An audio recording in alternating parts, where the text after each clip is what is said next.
Karena kami berprinsip di Kabupaten Garut itu jangan Sumatera Agung saja ya terkait yang maju itu kami harapkan tiap kecamatan ada pesantren.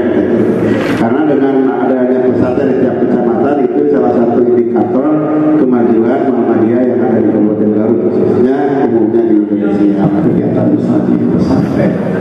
Cuma ketika beberapa amal usaha Muhammadiyah yang bergerak di bidang pendidikan dan pesantren banyak lainnya mengalami semacam hadapi masalah tentang keuangan, karena ada beberapa lembaga pendidikan di pesantren yang berlainnya ada tunggakan di mana di para siswa atau di santri.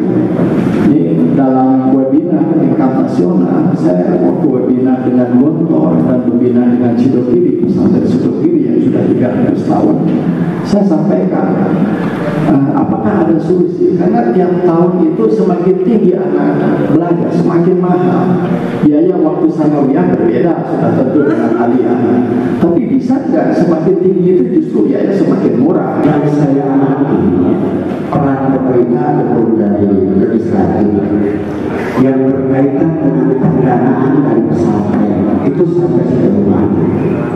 Karena begini Pak, akhir musim lebaran ada yang katanya pesantren mau masuknya saja sekolah di situ itu pertama uang yang harus keluar pendaftarnya itu 100 juta tuh iurannya tiap bulan 5 juta. Itu ada di Bandung, ada beberapa pesantren yang biayanya sampai seperti itu. Ini apakah pemerintah tahu atau tidak? Kemudian di Garut misalnya katanya paling mahal itu tidak sampai 20 juta pendaftaran awalnya. Kalau tidak salah itu masih di bawah 20 juta. Di Kuningan itu di atas 24 juta sampai 30 juta. Itu pesantren Pak. Dan iuran tiap bulannya itu berjuta-juta. Nah, kalau memang ini pemerintah ataupun suara dari legislatif, saya sampai sekarang belum dengar berikutnya sampai pada saatnya saya kira bangsa Indonesia ini pintar dan bermartabat. Satu-satunya harapan yang sampai saat ini itu orang tua ke pesantren, walaupun sebetulnya biayanya sangat mahal untuk pendapatan per kapita yang di Indonesia ini paling masih di bawah 4.000 dolar per tahun.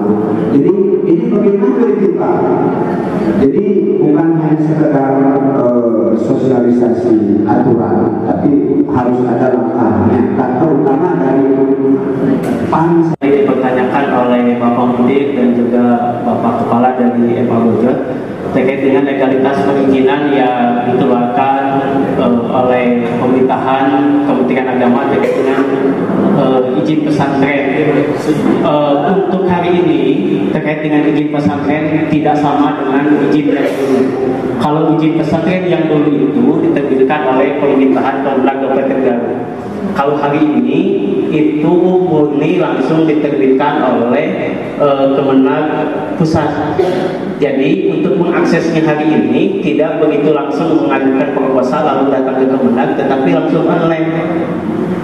Dan rukunnya itu ada 5 yang sudah disebutkan, sudah dicantumkan dalam bab 2 pasal 5. Itu rukun itu harus masuk semuanya. Kalau salah satu rukun itu tidak ada, maka akan tertolak izin untuk pendirian legalitas pondok pesantren. Saya sebagai ketua majelis wakaf, sudah aset tanah wakaf di Kabupaten Garut begitu banyak. Tetapi yang menjadi kendala adalah pembiayaan. Termasuk tadi yang disampaikan oleh Bapak Mudir, karena pesantren wakaf belum didulukan. Apakah ada satu pasal yang memang nanti majelis wakaf bisa memberikan bantuan atau permohonan bantuan untuk pola pengembangan aset wakaf Muhammadiyah yang ada kaitan dengan pesantren. Yang kedua juga tentang pendirian pondok pesantren yang jelas semua menggunakan aset tanah wakaf termasuk sekolah. Yang kendala di Muhammadiyah selama 30 tahun adalah masalah penyertifikatan tanah wakaf. Dan sekarang muncul fenomena baru. Garut itu merupakan ranking yang paling konsep dalam organisasi penyelidikan atau apa. Jadi yang kaitannya itu adalah dengan masalah biaya.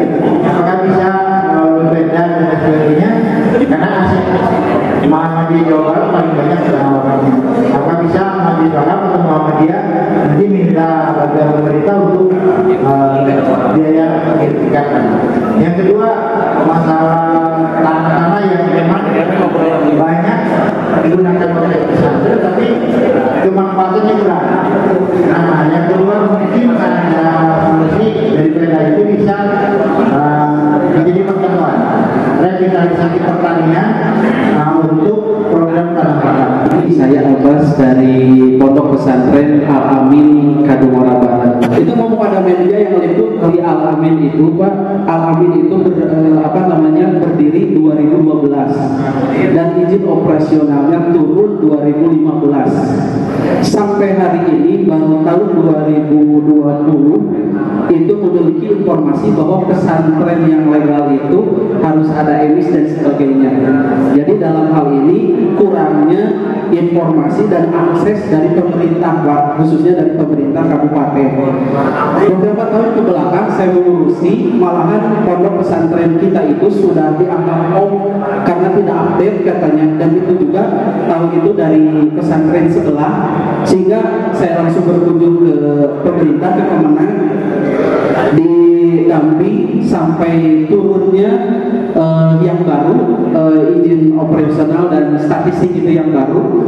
Nah, dalam penginputannya betul online, tetapi Pak, ketika ada penginputan yang salah, diambil lagi itu yang izin berkas-berkas kita. Sampai hari ini sudah hampir 3 tahun tidak dikembalikan, sehingga kita kesulitan untuk mengajukan bantuan-bantuan. Jadi seolah-olah kalau kita nanya ke blok yang lain itu cepat sekali prosesnya, Pak, tetapi ketika blok M ini sangat sulit, Pak, gitu. Ya, blok M itu sangat sulit akses kepada Kemenang itu. Jadi saya mohon untuk pengawalannya khususnya untuk pesantren blok M. Setuju ya? Yang kedua, Pak, mengenai tentang aplikasi yang barusan Bapak disampaikan. Apakah memang bantuan itu diberikan kepada pesantren yang sudah maju atau berdampingan dengan yang memiliki sekolah, maksudnya? Karena biasanya Al-Amin karena memang tidak punya sekolah, Pak, tunggal, sehingga memang pengembangannya itu sangat sulit karena akses itu di aplikasi itu banyak sekali akses terkait dengan harus penginputan MTS, MA dan sebagainya.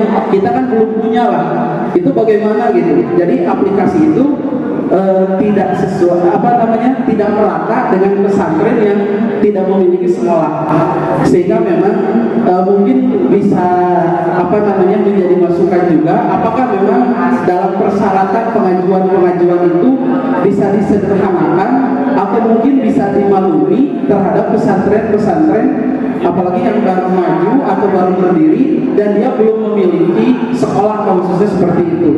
Hari ini bantuan operasional pun di Al-Amin belum pernah, Pak, selama kurang lebih berarti dari 2015 sampai 2023 8 tahun kita, Pak, tidak diberikan bantuan operasional karena kita mentok terus di emis, Pak, gitu, dan komunikasi ke Kemenang itu sulit sekali. Itu ngomong ada media yang meliput gitu, Pak. Jadi terima kasih, mungkin sebetulnya banyak yang ingin saya utarakan, yang ingin saya sampaikan, tetapi karena waktu terbatas, mungkin di lain waktu saya akan hadir dan menyampaikan selanjutnya.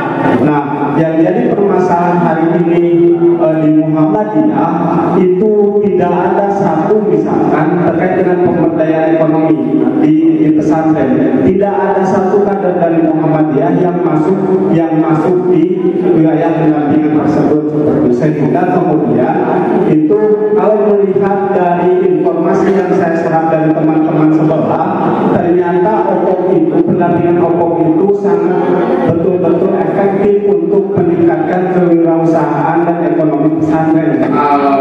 Legalitas perizinan yang tadi disampaikan, jadi kemudian kendala yang dihadapi oleh pesantren Al-Amin Kadungora Barat itu sudah sejak tahun 2015 sampai sekarang proses perizinannya belum bisa. Memang yang saya sampaikan, jadi Jadi kita harus mempelajari anatomi proses perizinan pesantren itu dan kemudian kita menyesuaikan. Ini adalah penyebar luasan peraturan daerah nomor 1 tahun 2021 tentang fasilitasi penyelenggaraan pesantren. Jadi perda ini intinya sesungguhnya ini adalah turunan dari Undang-Undang Nomor 18 tahun 2019 tentang pesantren yang ini secara latar belakangnya pemerintah daerah melihat bahwa kontribusi pesantren terhadap pentingnya dalam mewujudkan Islam yang rahmatan lil alamin, kemudian pesantren bisa melahirkan insan yang beriman, berkarakter, cinta tanah air dan berkemajuan itu. Pesantren juga secara historis kan berperan penting dalam proses kemerdekaan bangsa Indonesia. Pesantren ini kan sistem pendidikan yang sudah ada sebelum kemerdekaan. Ada pesantren yang sudah didirikan sejak 300 tahun lalu, berkontribusi secara historis, secara sosiologis. Pesantren menyatu dalam praktek kehidupan keseharian.